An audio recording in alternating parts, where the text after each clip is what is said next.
Namaste, Swagatam. We are very delighted to continue with this series on the Bhagavad Gita, a summary of each chapter, totaling 18, so that we may comprehend how our ancient texts are replete with traditional wisdom that is very, very relevant to our current times. An essential learning to solve our problems of both the here and hereafter. We have with us Arati Nagarajan ji, a student of Puja Swami Dananda Saraswati ji, who has studied the Bhagavad Gita in detail at the Arsha Vidya Gurukulam Anekatti, Coimbatore, as a full-time student of Vedanta and Sanskritam from 2014 to 17, under the guidance of Acharya Swami Sadatmananda Saraswati ji. She has worked in the IT industry for 12 years prior to joining the course. She has taught the entire Bhagavad Gita once and is presently teaching it online for the second time. Vanakkam, Aarti ji. Thank Namaste. you so much. Namaste. Thank you so much for agreeing to guide us once again with the summaries of the Bhagavad Gita chapters. As always, I'll start with a few questions. With chapter 7, now we're entering chapter 7. This is the second portion of the Bhagavad Gita, Aarti ji, as I have been told. Can you please explain the whole design of the Bhagavad Gita? Sure. Yeah, that's a good question.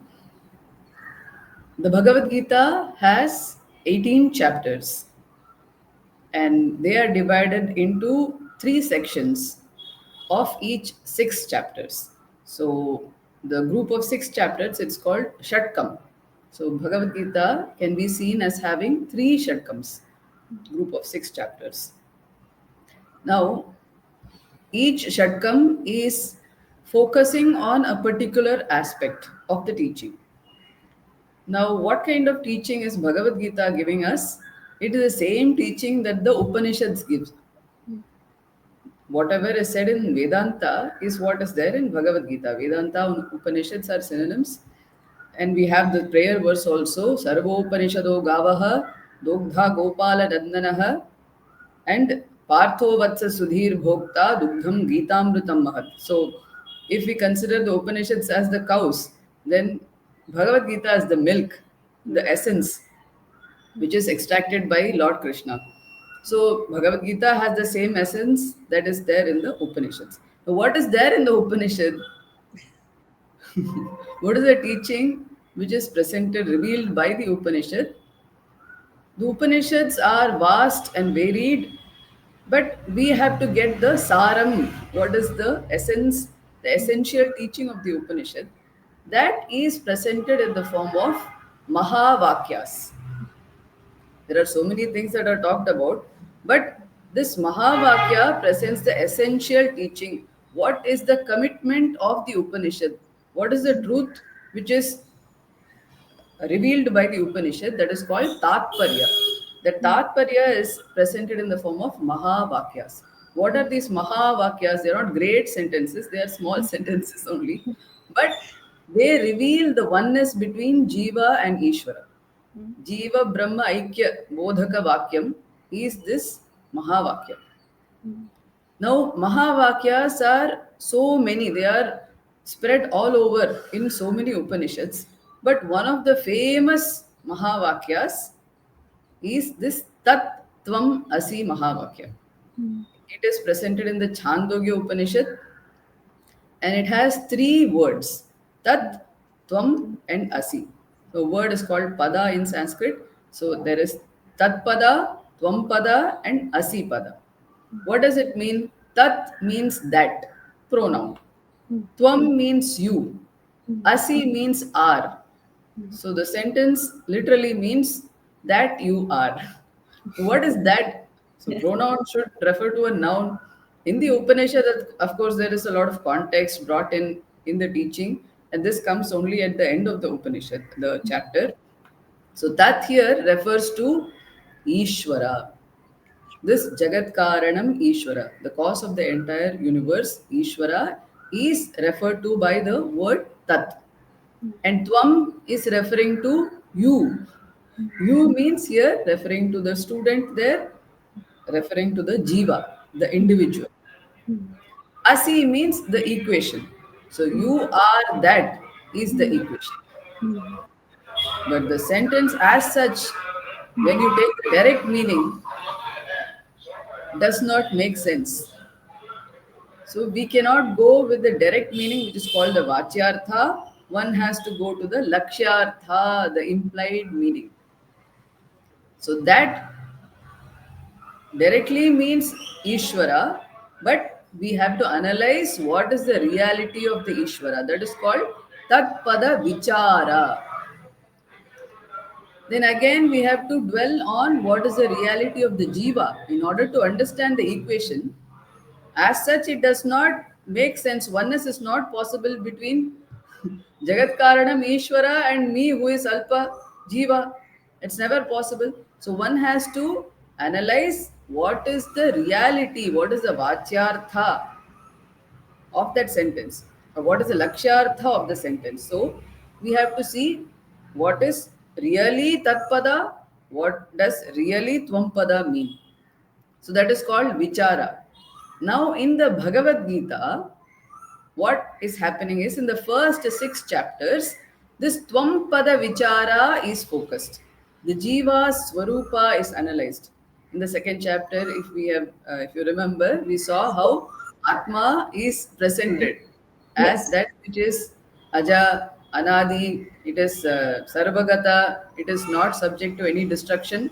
All Hmm. that was presented in the second chapter.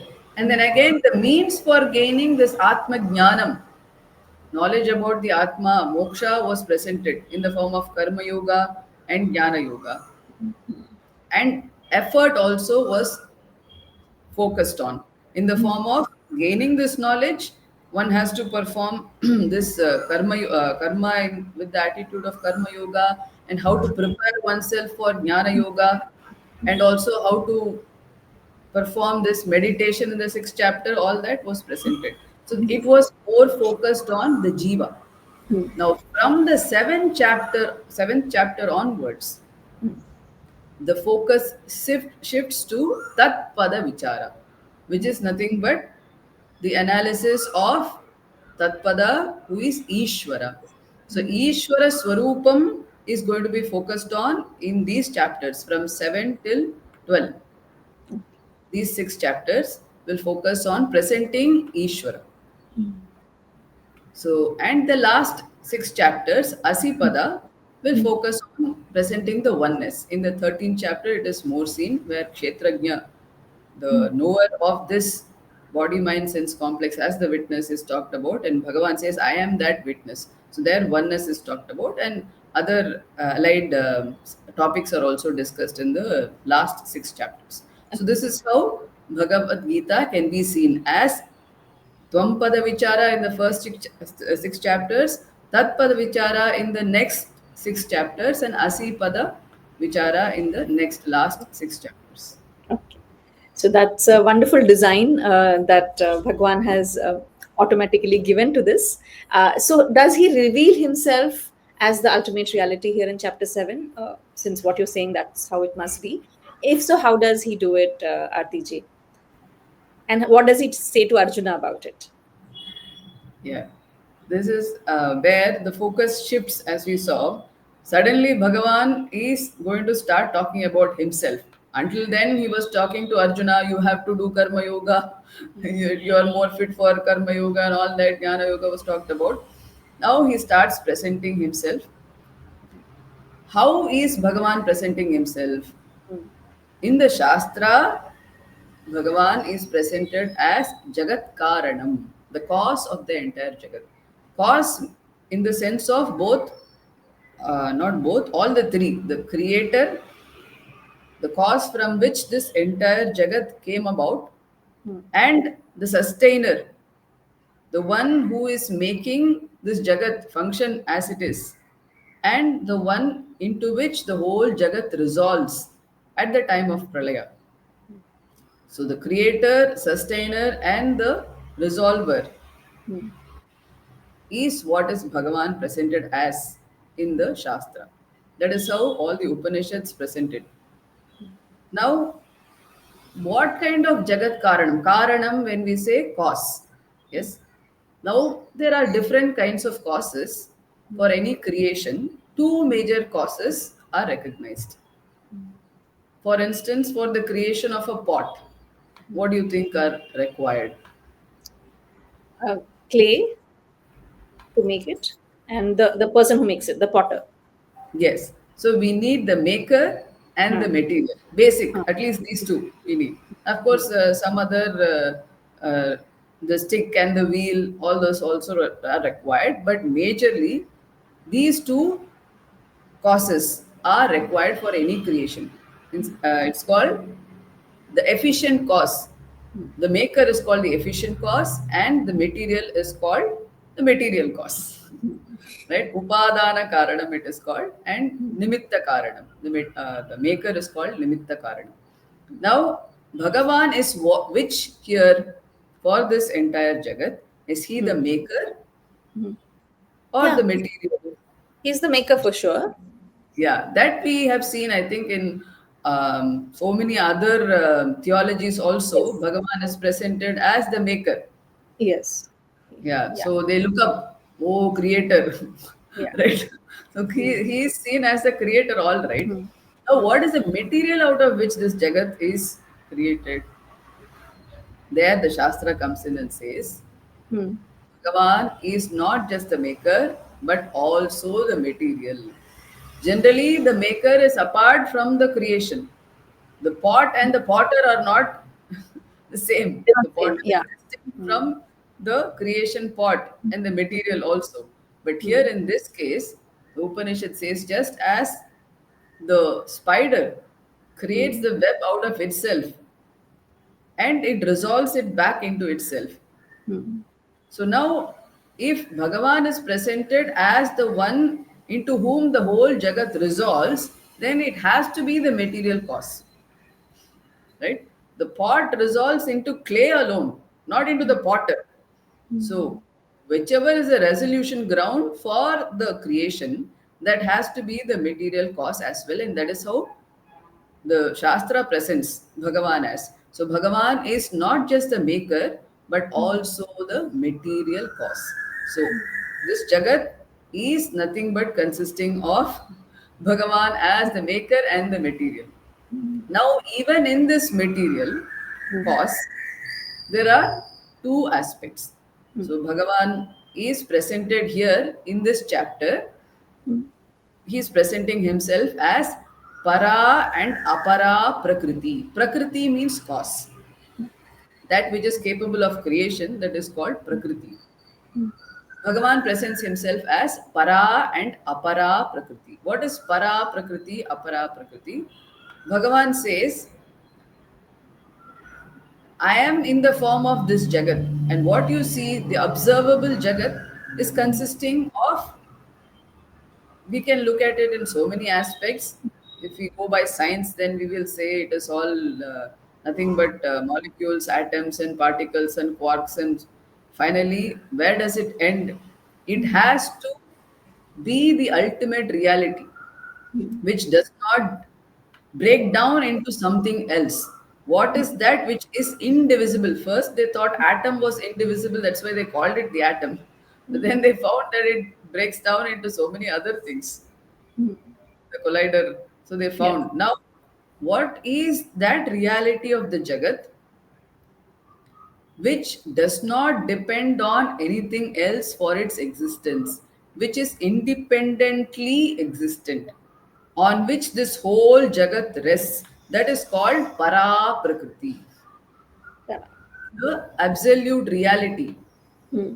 Bhagavan as the absolute reality in the form of, now what is this nature of Bhagavan, which we are presenting as the absolute reality? With reference to the Jagat, Bhagavan is seen as changeless, limitless consciousness.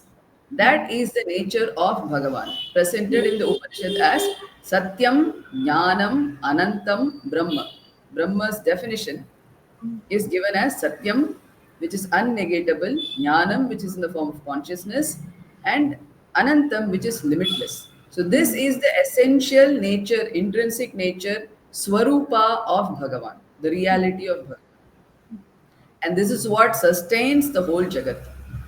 But then we don't see Satyam Jnanam Anantam, we see Jagat, which Yes. is full of so many things. So where did that come about? If you are saying Bhagavan is changeless, Hmm. this is definitely changing, and Bhagavan is non-dual.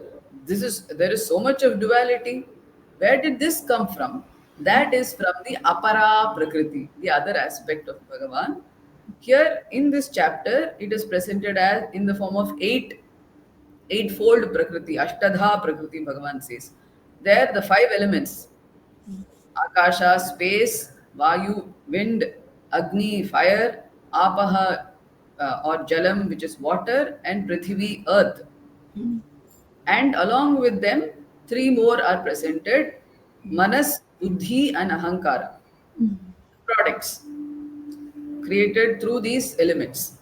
The subtle elements, they are not gross elements, the subtle elements. The cause of the gross elements that we perceive in this Jagat, those subtle five elements are presented as apara prakriti along with manas, buddhi, and ahankara by Bhagavan. Now, what are these? These are again a manifestation of the Mula Prakriti, which is Maya. Maya, which is the material cause of the Jagat, evolves into these Panchamahabhutas, these five subtle elements, and the elementals in the form of the body mind sense complex of all the beings. So what we see, this observable universe, which is nothing but a product of this Panchamahabhutas, the five elements. And there we see also jivas, the individual conscious beings. The reality of both of them is Bhagavan in the form of para and apara prakriti.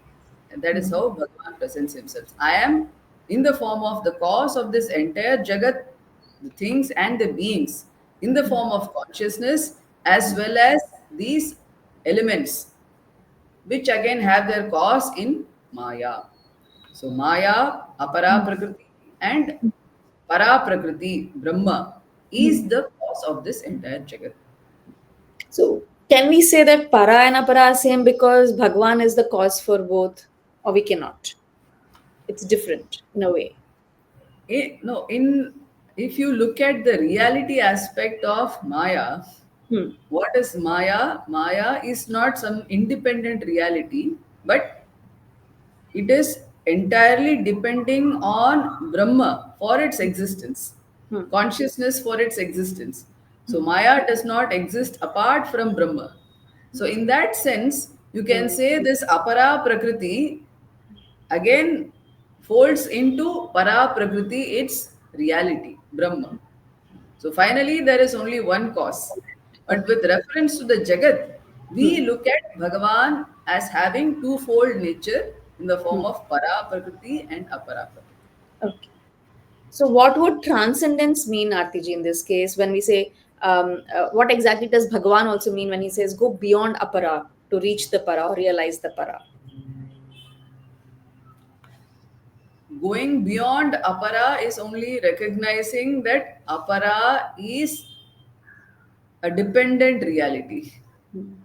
So what happens is, here we can take the example of this digital world Hmm. is nothing but we are so occupied with the digital world. Yes, it is more than the physical world now. Yeah, Yes, yes, it takes absolutely. up so much of our attention, our energy, and our It effort. is. Now, Yes. what is that comprising of? If you see what is the reality of that digital world, it is just a sequence strings of ones and zeros, right? It's just binary. What you are seeing as image, a beautiful image, a video, a game, whatever interactive AI you have, all that just breaks down into finally ones and zeros. That's what is software, right? Yeah. But then that in the same way, this Jagat, which looks so real, which is so engaging, which has so many forms, varied, enchanting, it is nothing but the play of the three gunas of Maya, which is Sattva, Rajas, and Tamas. It looks so real, but It is completely a projection which depends entirely on Brahma consciousness for its existence. Mm. So there's no independent existence. It is dependent on consciousness or Brahman. Yes, so this in the Shastra, this dependent reality has a Mm. word. It is called mithya. It's a very Myth. popular word in Myth. Vedanta. Yeah. Yeah, and the teaching is presented as Brahma Satyam Jagan Mithya Jivo Brahmaiva Naparaha. So when I understand this Jagat Mm. has its cause in this aparaa prakriti, which is Maya, which is ultimately Mithya, Mm. and has its being in Satyam. That is when one is able to transcend this duality and understand the duality's reality as being non dual Brahma. So, understanding that this Jagat is Mithya. Mm. Mithya means it does not have independent existence. It is completely dependent on its cause, Brahma, Mm. for its existence. So that is how one transcends. So can we say then Maya is Mithya? Yes, Maya is Mithya. Maya is Mithya. Yeah. So, Brahma is hmm, Satyam, hmm. Maya is Mithya. Oh, thank you. Little bit of clarity there for me. Thank you so much. So, if understanding this reality, this Brahman, Bhagavan, that he describes Brahman as Satyam Ganam Anantam, this gives us moksha, gives in quotes. Why is it very difficult for most people to know the true nature of Bhagavan or, in actual sense, ourselves? This is a very difficult task. Like, when we say attain moksha, again, attain moksha. So, this is something I'd like to understand. Aditi. Sure. This chapter actually starts with Bhagavan telling Arjuna that I'm going to tell you something, knowing which you will not have anything else to know after that. And he presents himself as the reality of the entire Jagat. Hmm. Now, how does knowledge of Bhagavan give one moksha? By understanding that all that is here, this Jagat, is nothing but Bhagavan. Not only that, Bhagavan says this when he explains paraa prakriti, very interestingly, Bhagavan says, I am in the form of the jiva.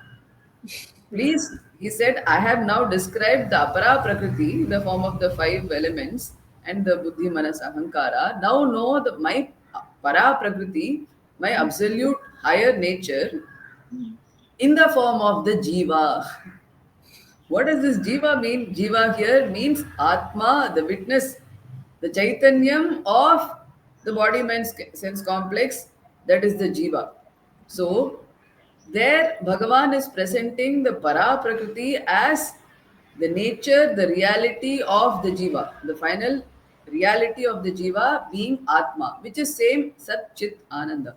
So this Satyam Jnanam Anantam Brahma is nothing but this Sat Chit Ananda Atma, the individual, the reality of the individual. So the whole oneness he presents in the beginning of the seventh chapter. He says this Jagat is nothing but my own manifestation, and the Jiva, where what is the Jiva if we analyze this Tvampada Vichara, if we do a little bit, where it resolves into this what the jiva is nothing but consciousness conditioned by this body mind sense complex. This body mind sense complex is part of the jagat, which is apara prakriti, which is made Yes. of the elements. Now what is Yes. remaining? Only the consciousness. The Mm. consciousness is nothing but Ishvara. Bhagavan says, I am that consciousness. So Mm. there this oneness is presented. Now why does this become so difficult for people to understand? Yeah, because knowing this gives moksha, but Mm. then why is it difficult for people to understand? In the beginning also Bhagavan says, Manushyanam sahasreshu kashchid yatati siddhaye. For moksha, among thousands of people, only a few make effort. And even of those who make effort, only a few succeed. Because there is some difficulty Mm. in gaining this knowledge. What is that? Because of Maya. Yes. Because of this nature of Maya, which completely carries away the person, dilutes the person, enchants the person, lures the person into so many things. I think even in our local, phrase you have, sab Maya hai. So she is Yes. showing all Maya. Yeah. So Yes. Maya Mata and Mahamaya, we say Maya is magic. So Mm, this variety of names and forms takes away the attention so much. Here Bhagavan says in the form of these three gunas, and these three gunas cause a lot of emotions. So Rajas is desire, Sattvam is knowledge, gives rise to knowledge, and Tamas gives rise to all delusion, and so mm, many other things arise out of these three gunas. So the mm, person is completely overwhelmed, mm, charmed by these three gunas in the form of various pursuits, mm, in the pursuit of pleasure and security and whatnot. She completely deludes the person. Maya deludes the person. Therefore, it becomes hard for the person to uncover the Maya and mm. go behind that Maya and gain the knowledge of this para prakriti. So it literally seems to me like Maya is like a whale, and you have to kind of open it and then go into it's some kind of a poetic thing. So is what is the best way then to get through Maya or cross that Maya? Maya, while you're speaking, Artiji, it seems very easy to comprehend, but I think it's still very if we can understand it a little better, I'll be grateful. Sure, sure. Yeah, so we'll see what is Maya, a basic understanding. It can be understood in various ways, but here in the seventh chapter, Maya is presented as both the aparaa prakriti, the material cause of the jagat, and also that veiling power which keeps the jiva away from gaining this knowledge. So, Maya is seen as Daivi Shakti, the Shakti of Ishvara. And the Shakti, this power, is also twofold. One is the veiling power, it is called Avarana Shakti, where the reality is covered. The reality of the Jagat is Brahma, the reality of Jiva is Brahma, that is completely covered by what is called Avidya. That is the veiling power of Maya. That is one aspect of Maya. And there is another aspect which is the projecting power. So after covering what is the reality, that reality is projected as something other than what it is. Oh, That's very how complicated. magic happens. Yes, right. So magic, what happens? What is there is covered, and that is shown as something else. So here Hmm. also the same thing happens. In fact, the Upanishad says, "Mayam tu prakritim vidyat, mayinam tu maheshwaram." So Mayi, the magician, is Ishvara, Parameshwara. So Ishvara is And a magician, yes, ultimate magician. the trick, the magic is Maya. So what happens here is Maya projects what is not to appear as though it is. In fact, Hmm. Aghatita Ghatana Patiyasi Maya, it is an expert. Maya is an expert in making something appear as though it is there. Just like the rope Hmm. in some partial darkness appears as a snake without really undergoing any change. Yes. Brahma appears as this entire Jagat Hmm. because of this Maya's veiling Shakti and this projecting Shakti also.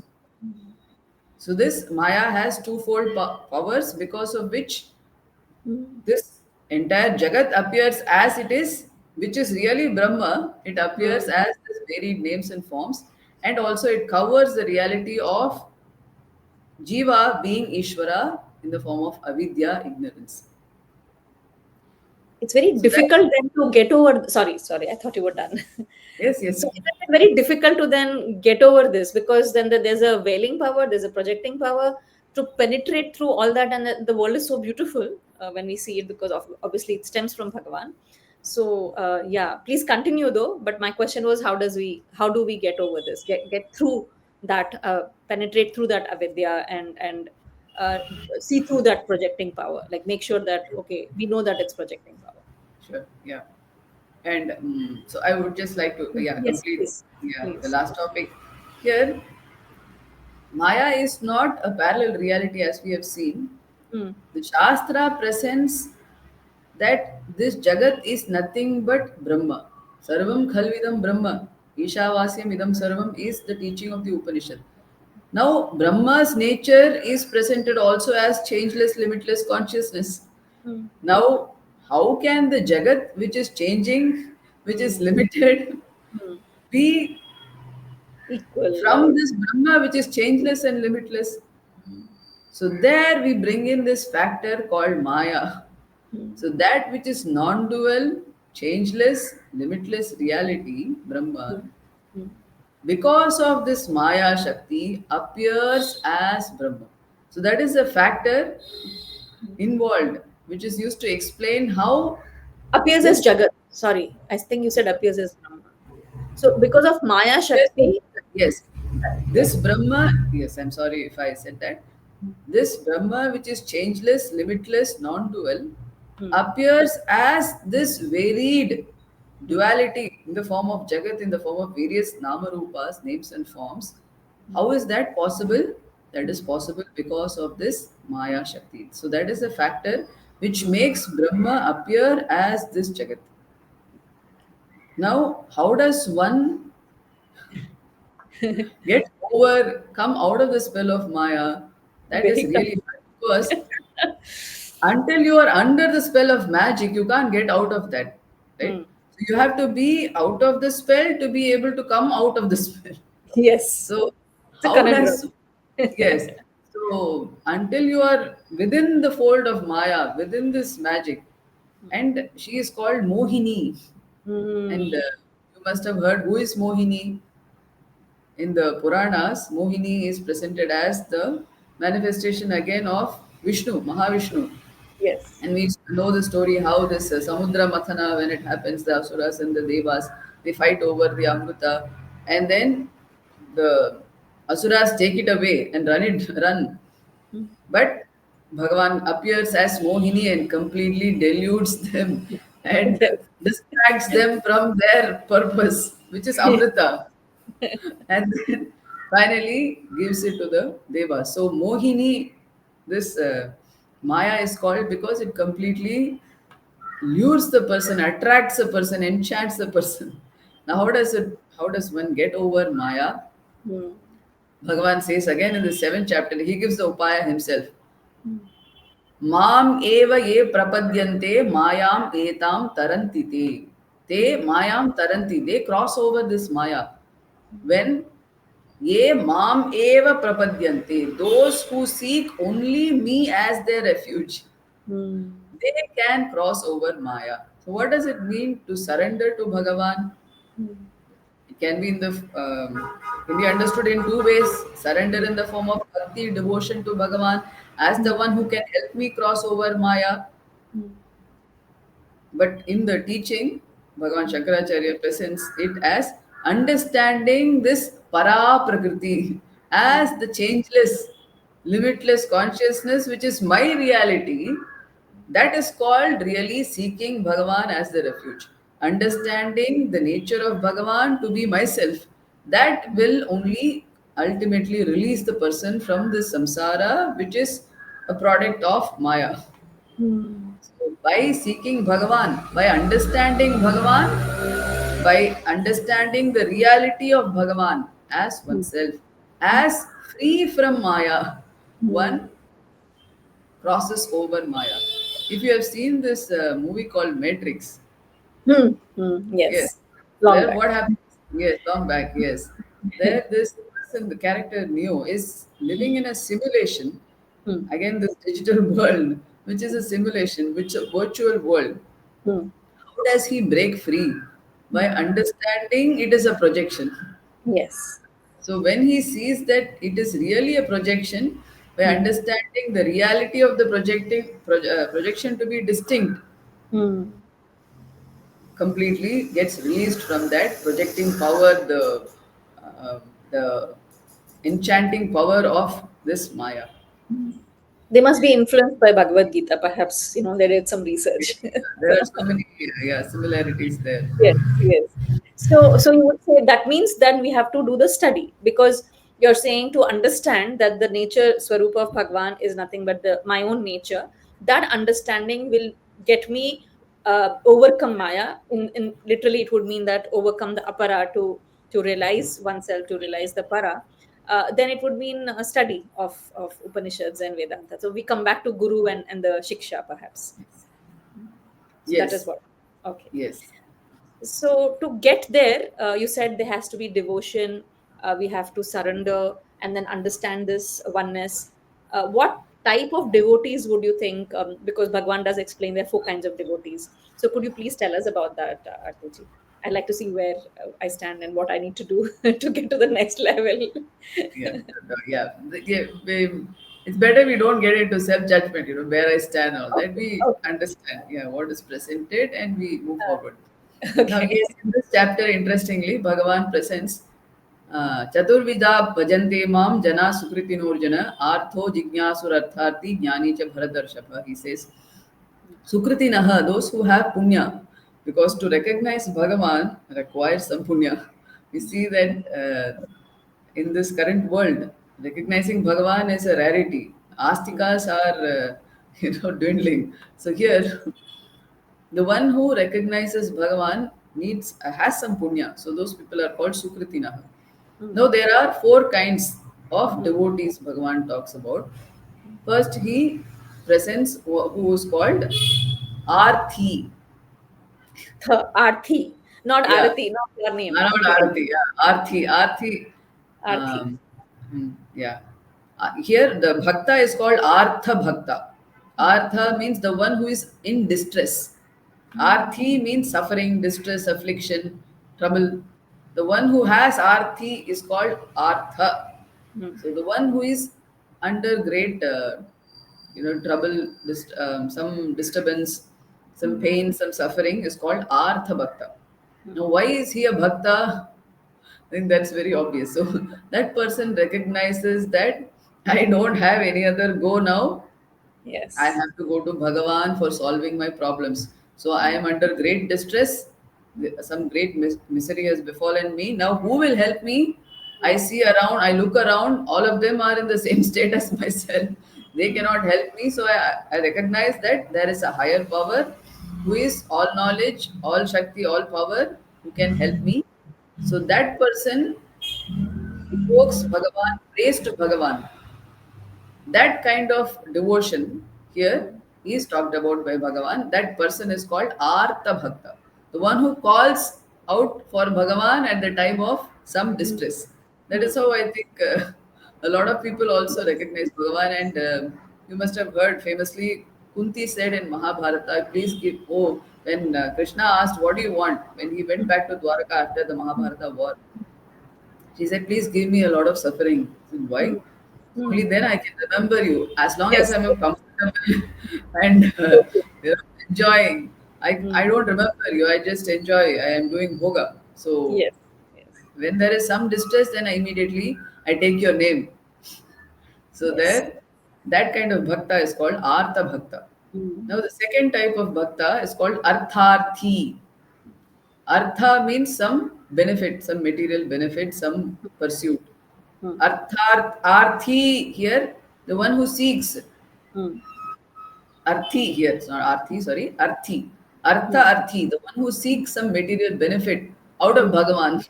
mm. That person is called Artharthi. Here, Previously, this, also, he was sorry to interrupt, but previously also he's the bhakta is seeking, right? Bhakta is in yes, distress, bhakta is seeking. to solve his problem. There is a Yes. problem and he wants Yeah. to solve the problem, and he Huh. recognizes Bhagavan as the one who can solve his problem. So that Correct. is when he becomes a devotee. Huh. Okay. Right? So Yeah. that is one category. Now the Huh. second category is different here. I'll tell you how. Huh. Here, this person is not calling for Bhagavan at the time of distress, is not in any trouble.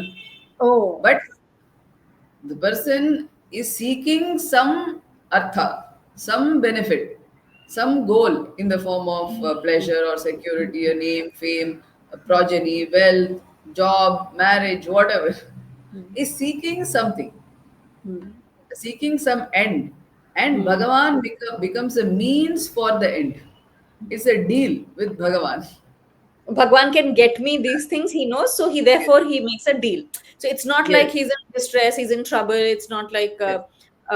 some sorrow in his life that he's trying to resolve, something that he needs, he feels Bhagwan can get him, therefore he makes a deal. Okay. Correct. Yeah. And this also is the majority of the reason, majority of devotees are of this kind, where Hmm. I need something, Hmm. then I'll make a deal with Bhagavan. So, Hmm. Bhagavan, So if I many, get a job, so yeah, many coconuts. yes, Yes. coconuts or modaks I will make, or I'll come to you and see you, or I'll give this danam, some Yeah. milk, I'll give some abhishekam, I will do, or I will do yatra, Hmm. whatever. So, this is kamya bhakti. Both Hmm. this the first kind and the second kind is kamya bhakti, where there is some desire Hmm. to be fulfilled. There, the first is actually the sorrow is to be removed, but here Hmm. some desire is to be fulfilled, and Bhagavan becomes the Means. means for Hmm. gaining that desired end. So then I make a deal with Bhagavan, even the businessman, and even the thief. You know, say if I get this loot, then I'll give you something. So They're that also devotees. bhakta, yeah. So many kinds are there. Hmm. So that person, that kind of a bhakta is called Artharthi Bhakta, the second Atta. category. Okay. Yeah. Where I need something and I seek Bhagavan. Now the third kind of bhakta is called Jignasu Bhakta. Hmm. Jignasa means the desire for knowledge, Hmm. desire for knowing. Jignasu the means the one who has this desire for knowing. Knowing what? Knowing Bhagavan. Hmm. So this person is a mumukshu, Hmm. person who wants to gain this knowledge of Bhagavan and makes the right effort towards gaining the knowledge of Bhagavan. This person is not under any distress, is not seeking Bhagavan as the means for some end, but Hmm. is seeking Bhagavan as the end in itself. I want to know Bhagavan because this person has discerned what is the purpose of life. Hmm. The goal of life is I am seeking moksha really in and through all my pursuits, and the Hmm. means for moksha is the knowledge of Bhagavan. Jnanam Correct. is the means for moksha. Knowledge of what? Knowledge of Hmm. Ishvara. Now Hmm. knowledge of Ishvara becomes his pursuit. Hmm. That person is called a jignasu bhakta. Again, he is relating to Ishvara. Who Hmm. is a bhakta? The one who has bhakti. Hmm. Bhakti is devotion, the relation relating to Ishvara. Hmm. Here, this person is also relating to Ishvara, but seeking Ishvara not for any material benefit, but for gaining this antakarana shuddhi, the preparedness of the mind, for a good guru, for the Hmm. proper infrastructure to study the Shastra. These are the things that this person is seeking from Bhagavan and to know Bhagavan. Yeah. That person is called a Jignasu Bhakta. Jignasu. The last, fourth kind of bhakta here Hmm. Bhagavan presents is jnani, Yeah. the one who has gained the knowledge of oneness, that Hmm. I am Ishvara. Hmm. That person is also called a bhakta. Hmm. Generally, we think only bhakti can be in duality. I am a Yes. bhakta, there is Hmm. Bhagavan, there is Hmm. bhakti. But Hmm. here Bhagavan presents who is the ultimate bhakta. In fact, he says in the next verse, all these people are exalted, all the four are exalted because they are recognizing Bhagavan. But Jnani is most priya to me.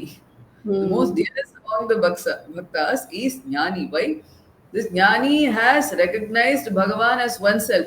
There is no difference between me and the Jnani bhakta. Hmm. The person who has recognized Atma as Ananda Swarupa. And therefore, there is a natural love. What do we all love? Only the pleased self. This Atma is what we love. And that Atma, this person has recognized as Hmm. Ishvara. So that person is most dearest to me, Bhagavan says. So Hmm. this Jnanam is the culmination of bhakti. One goes through all these stages of bhakti, knows Bhagavan as oneself.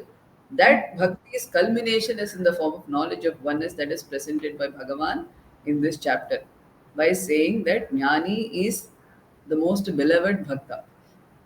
So it's just a word, isn't it? Because at that point, like you said, it's oneness. So there's no separation. There's no bhakti in the sense we know it. It is a term we are using, isn't it? Because for a jnani, yes, thank Yes. you. And this chapter, the name of this chapter, some elucidation on that, Arti ji.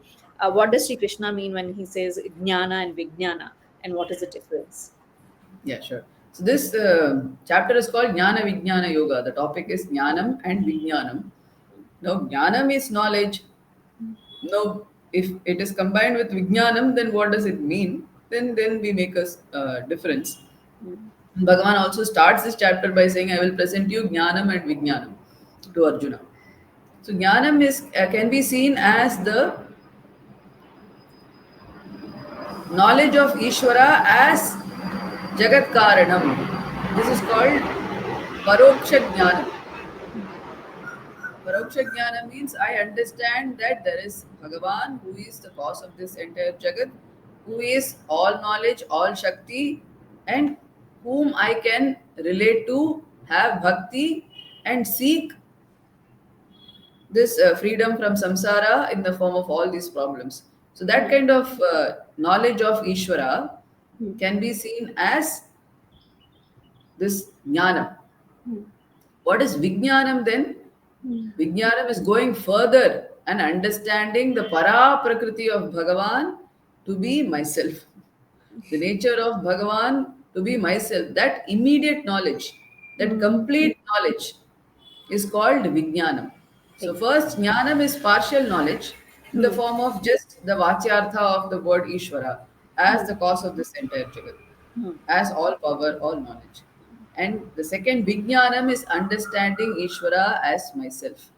The complete knowledge of Ishvara. That is vijnana. So is it so V stands for what? Vijnanam. V stands for Vishesha Vishesha Jnana. jnana. Yes, Vishesha jnana. Yeah. Okay. Wonderful. So thank you so much, Aarti ji. So as usual, if you don't mind, please summarize the whole chapter for us. And if there are any shlokas that you'd like to recite also, please go ahead. Sure. So here, as we saw, Bhagavan starts the chapter by telling Arjuna that those who have put their mind in me and they seek me, how they know me, you please understand. So I'm going to give you Jnanam and Vijnanam, he says. We have seen what this Jnanam and Vijnanam is. And he also says this shloka which we saw, Manushyanam sahasreshu kaschid yatati siddhaye yatataamapi siddhanam kaschin mam veti tattvataha. Tattvataha mam kaschid veti. Only a few people know me in reality. A lot of people know me as Uparwala, as somebody who can help them at the time of distress and all that. But my real nature, only a few know. And what is that real nature? Bhagavan presents himself as the cause of this entire jagat in the form of para and apara prakriti, which we have seen.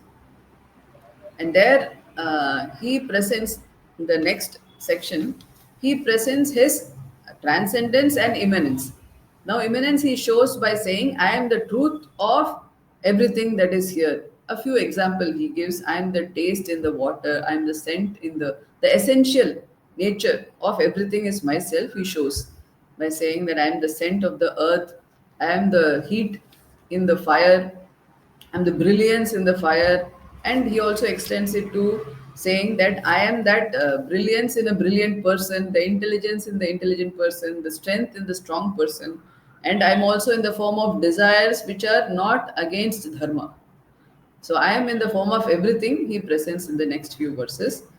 And then he talks about how this Maya, which is of the nature of three gunas, completely covers the person and deludes the person, because of which they do not know my real nature. They think I have this particular form. This is the form of this Krishna playing a flute. We recently had Gokulashtami. So Krishna as the little boy with butter and who is playing with gopis. They think I am this kind of Bhagavan. But my real nature they do not know, because they are completely covered by this Maya. And there he gives this famous verse, Daivi Hyesha Gunamayi Mama Maya Duratyaya Mameva ye prapadyante Mayam Etam Tarantite. He says this Maya, which is Daivi, which is my Shakti, Gunamayi, which is in the form of three gunas. Also, it is Duratyaya, it is very difficult to cross over. But Mam eva ye prapadyante, those who seek me only as the ultimate resort, as the final refuge, te mayam taranti, they cross over this Maya, he says this. And then he talks about how these the people who are completely deluded by Maya, they take to this asuri guna, and therefore they do not gain this knowledge of Bhagavan completely under the influence of Maya. They take to wrong attitudes and actions, and therefore they go far and far away from the real nature of what is. And then next, this topic of four bhaktas is talked about by Bhagavan.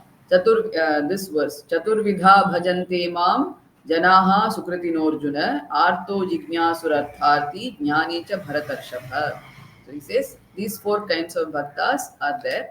And then he says, Tesham jnani nityayuktaha eka bhaktir vishishyate priyo hi jnaninaha apyartham aham saja mama priyaha. He says, Mama priyaha jnani eva, because he has recognized this oneness. Then there is also this famous verse where Bhagavan says, this person having made effort continuously throughout many janmas for gaining this preparedness, for gaining this understanding, finally reaches me and understands that all that is here is nothing but Bhagavan. That is presented in this beautiful verse. Bahunam janmanam ante jnanavan mam prapadyate vasudeva sarvamiti samahatma sudurlabha. That Mahatma is very rare, who understands that Vasudevaha is sarvam. All that is here is nothing but Vasudeva. This not Vasudevasya putraha, but Vasudeva here means existence, consciousness. So that paraa prakriti, the one who sees, that person is durlabha, he says. And then he talks about the other devotees who, because of Maya, do not recognize my real nature, and they take to devotion to other devatas, all the smaller deities, thinking that this deity will give me this deity will give me this, and we'd have so many devatas, right, for each means and ends. There is Visa Balaji, there is so many Ganeshas, there is Santana Gopala, all that. So depending on what we want, we have different devatas whom we go to. But finally, who gives the result? Bhagavan says, I give. Whomever you take to, finally I give the result. In the Sandhyavana mantra, it says Akashat patitam toyam yatha gacchati sagaram sarvadeva namaskaram keshavam prati gacchati. Just as the water which falls from the sky, all the water goes towards the ocean. There is no exception.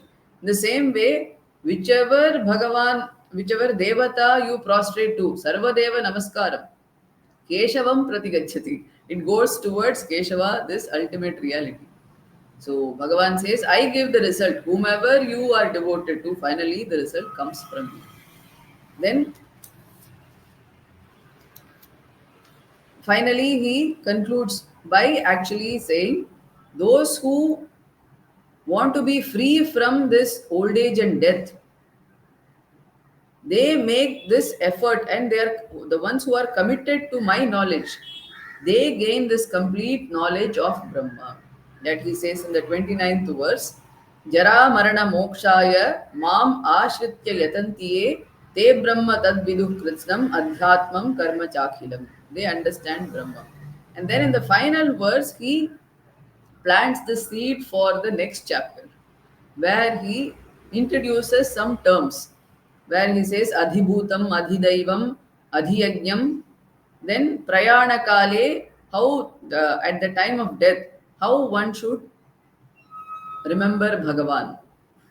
Those topics he just introduces, he just drops their names here, so that is continued in the 8th chapter. So with this, the 7th chapter is concluded. So wonderfully put, Arti as usual. Thank you so much. Namaste, Hari Om, and we'd love to have you again for the next chapter. Shri Guru Bhyo. Yeah.